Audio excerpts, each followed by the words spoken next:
It was the end of my first freshman semester at Tech, at a final exam. And I knew he was going to be there, so I was all decked out in my overalls and a turtleneck. It was bad.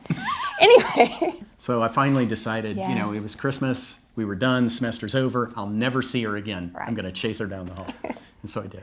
So got we a did. phone number. Yeah. We started writing immediately. Our first gig, my mother was an aide at Ballinger, which was a school for special needs kids. And we played in her class. That was our first gig about, what, a month or two after we'd met, probably? We were rocking.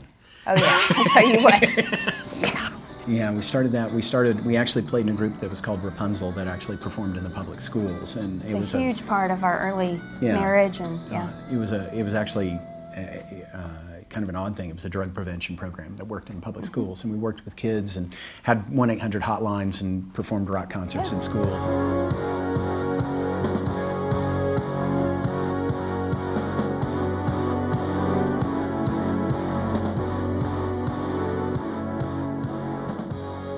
We did that for about 7 years, and at that point, we wanted to have a child.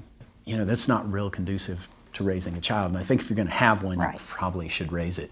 Right. Though we did take her on the road in our motorhome as a tiny child.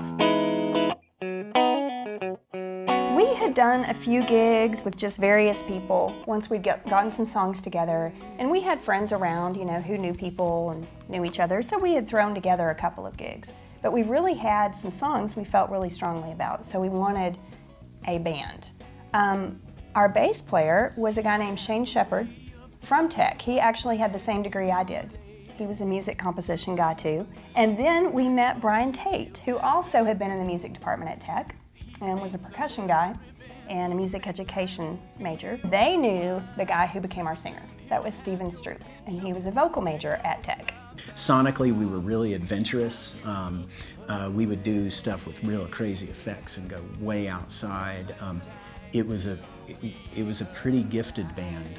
The players were on it. And a great chemistry. Yeah. There was something really raw, you know, sometimes, you know, when you come out of an academic music program, there can be something mechanical or mathematical about it, and there wasn't. I mean, it had balls and fire. We even had label interest, though. I mean, we mixed our second album in Nashville and had some meetings with some bigwigs in the music industry there while we were there, and, you know, thought everything was going well and put out that second album, and we were all determined, you know, we're going to make this thing go. And we were at 4 years by that point, and that was a pretty big deal. I mean, that's a long time for a band.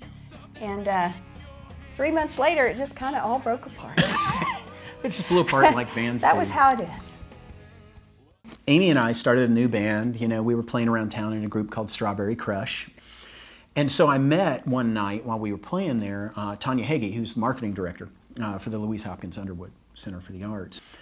And so she calls me one day and she said, hey, I don't know if I can talk about this yet, but we have this idea. We would like a band to play along with Phantom of the Opera. And I said, it's our turn. We're going to do this thing. Yeah, so I said, we'd love to, on one condition. Can we change the film?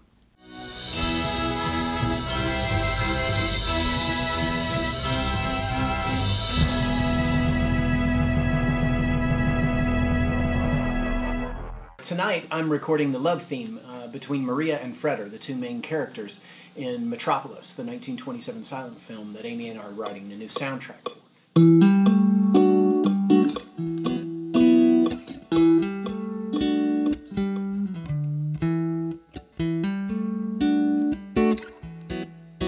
We were so jumping up and down. I mean, we were just hugging each other and jumping up and down. I mean, I'd wanted to do a movie soundtrack for my entire life. As a composer, I mean, that's something I'd always wanted to work on.